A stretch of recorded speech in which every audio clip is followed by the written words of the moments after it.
આજે આપણે એકથી એક ચડિયાત કિચન ટિપ્સ જોવાના છે। સૌથી પહેલાં અહીંયા મેં લીધા છે કઠોળ। કઠોળની અંદર મગની દાળ, મગ છે અને ચોખા છે।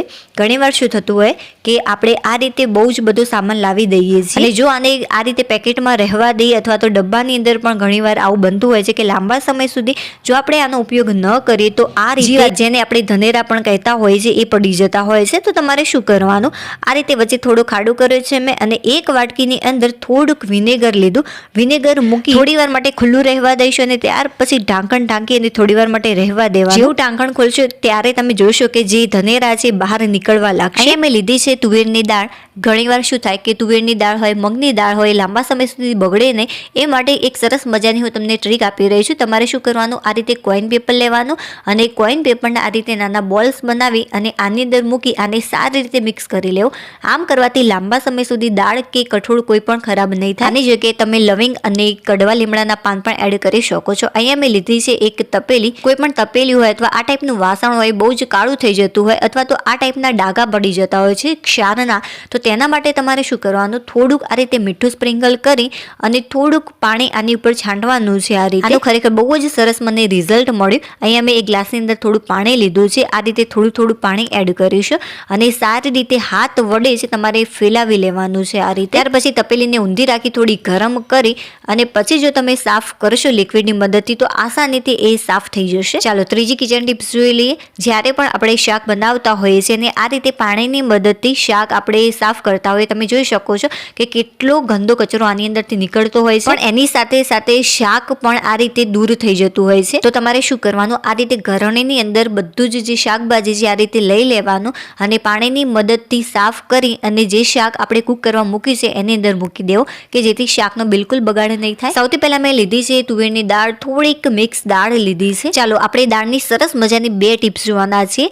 આની અંદર મેં પાણી એડ કરી અને સારી રીતે વોશ કરી લીધું। ઘણીવાર શું થતું હોય છે કે આપણે બહુ વારંવાર દાળને વોશ કરતા હોઈએ છીએ કે જેથી એના ઉપરના જે વિટામિન અને મિનરલ્સ હોય છે એ ધોવાઈ જાય છે, એટલા માટે બહુ વારંવાર વોશ નહીં કરવા, 1 થી 2 વાર ઇનફ છે। હવે થોડું મીઠું અને હળદર નાખી જો આને બાફશો તો એ ઝડપથી બફાઈ જશે। ચાલો નેક્સ્ટ કિચન ટિપ્સ જોઈ લે। હવે એક કાચના ગ્લાસની અંદર મેં થોડુંક પાણી લીધું, 1 ગ્લાસ જેટલું।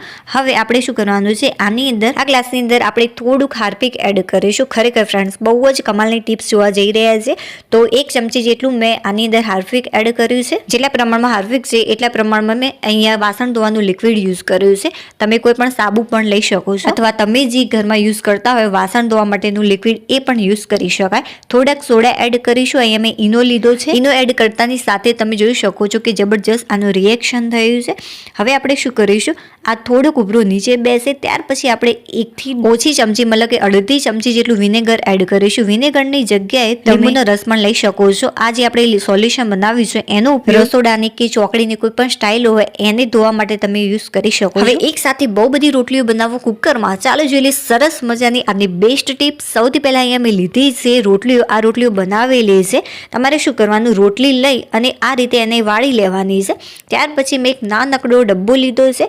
હવે આ ડબ્બાની અંદર હું રોટલી મૂકી રહી છું। અત્યારે સમજાવવા માટે 1 થી 2 જેટલી મેં રોટલીઓ મૂકી છે આ ડબ્બાની અંદર। ત્યાર પછી તમારે શું કરવાનું છે, જો વધારે રોટલી હોય તો તમે વધારે પણ આની અંદર મૂકી શકો છો। તો તમારે શું કરવાનું, ડબ્બાની જે સાઇઝ છે એ મોટી રાખવાની, મોટી સાઇઝનો તમારે ડબ્બો લેવો અને જેટલી પણ રોટલી હોય એ આની અંદર મૂકી દેવાની છે આ રીતે વાળીને।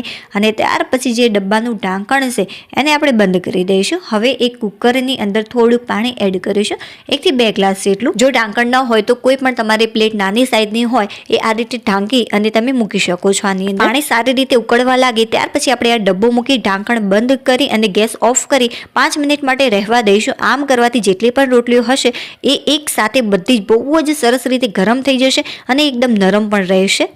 આજની આપણે એક બેસ્ટ કિચન ટિપ્સ જોવાના છીએ। સૌથી પહેલાં એમાં એક લીધી છે વાટકી, તેની અંદર આપણે થોડુંક પાણી એડ કરીશું, પા વાટકી જેટલું। અને ત્યાર પછી અહીંયા મેં લીધા છે ખાવાના સોડા, તમે સાજીના ફૂલ પણ લઈ શકો છો, એ એડ કરીશું 1 નાની ચમચી જેટલા। એકવાર સારી રીતે મિક્સ કર્યા પછી કપડાં ધોવાનો કોઈ પણ તમે પાવડર યુઝ કરી શકો છો, એ એડ કરીશું અડધી ચમચી જેટલો। એને પણ સારી રીતે મિક્સ કરી લઈશું અને થોડુંક આ રીતે હાર્પિક એડ કરીશું। તમે જોઈ શકો છો કે કેટલું સરસ આનું રિએક્શન થયું છે। સારી રીતે આને એકવાર મિક્સ કર્યા પછી જોશો તો આની અંદર આ રીતે રિએક્શન થઈને ફીણ થયું હશે. સારી રીતે મેં આને મિક્સ કરી લીધું છે. હવે જે સોલ્યુશન આપણે તૈયાર કર્યું છે એ કપડાની મદદથી આ રીતે થોડું લઈ અને ખાસ કરીને આ રીતે રસોડાની જે સ્ટાઇલ હોય છે એના પર ચિકાસ થતી હોય છે, તો આ રીતે જો તમે સાફ કરશો તો એ બધી જ ચિકાસ દૂર થઈ જશે, એકદમ ક્લીન લાગશે. વિડીયો પસંદ આવ્યો તો લાઈક બાય. શું તમે ક્યારેય લીંબુને ગરમ પાણીમાં આ રીતે નાખ્યા હશે? ચાલો જોઈ લઈએ સૌથી બેસ્ટ આજની ટિપ્સ.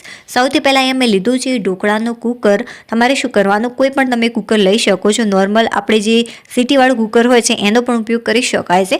અત્યારે મેં ઇડલીનું કુકર લીધું છે. આ રીતે આપણે બધા જ લીંબુ આની અંદર મૂકી દઈએ. જ્યારે આપણે બહુ બધા લીંબુ લાવી દઈએ છીએ અને આ રીતે ફ્રીજમાં આપણે સ્ટોર કરીએ છીએ અને અચાનક કોઈ મહેમાન આવી જાય અને આ જે લીંબુ છે એનો રસ નીકાળવો મુશ્કેલ પડી જતો હોય છે, કેમ કે લીંબુ ફ્રીજમાં રાખ્યા હોય એટલા માટે શું હોય છે એ કડક હોય છે. તો તમારે શું કરવાનું, આ રીતે ઉકળતા પાણીની અંદર તમે ડાયરેક્ટ પણ આને રાખી શકો છો અથવા વરાળની અંદર જો 5 મિનિટ રાખશો તો જે બધા લીંબુ છે એ એકદમ સોફ્ટ થઈ જશે અને આનો જે રસ છે એ પણ તમે આસાનીથી નીકાળી શકો છો. અને જો સીટી વાળું જો કુકર હોય તો તમારે શું કરવાનું, પાણીની સાથે જ લીંબુ રાખી ઉકળે પાણી ત્યારે તમારે ગેસ ઓફ કરી દેવાનો, સીટી વગાડવાની નથી, તો પણ એકદમ નરમ થઈ જશે. અથવા ઢોકળાના કુકરની અંદર ડાયરેક્ટ તમે પાણી અથવા તો કોઈ તપેલું પણ લઈ શકો છો. પાણી ઉકળે ત્યારે તમારે લીંબુ એડ કરી ગેસ ઓફ કરી દેવો. આજની કોઈ પણ ટિપ્સ તમને થોડીક પણ પસંદ આવી હોય તો પ્લીઝ વિડીયોને લાઈક કરી દેજો અને ચેનલને સબસ્ક્રાઈબ. બાય.